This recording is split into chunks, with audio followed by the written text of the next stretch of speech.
In this video, I'm going to show you how to add light in Ibis Paint X. Now, the easiest way to do this is the one I'm going to show you now, but there's a lot of different ways you can do this as well, okay?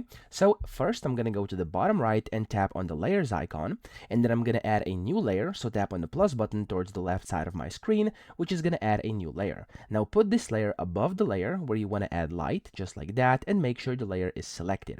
Then you want to go back on your image over here, and you want to use an airbrush with lighter colors. So I'm just going to go to the brush icon, bottom left, and then from here, I'm going to select brush, and I'm going to go to airbrush inside here on the left. Then I'm going to just use this regular normal airbrush over here, so the first one, and I'm going to just double tap it to actually select it.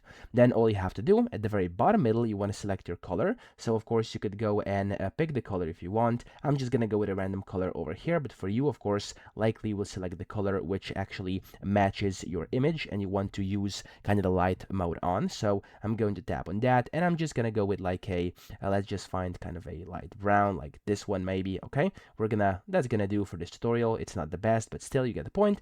And then you can go ahead and basically add light wherever you want. So you can go in, for example, if you zoom in here, I can go and start applying light. Now again, this color is off a bit, but you get the point. You can add light that way using a lighter color and then basically another layer on top of the other one. So that's how to do this. I hope this video helped you out. If it did, please subscribe to the channel and help me out as well.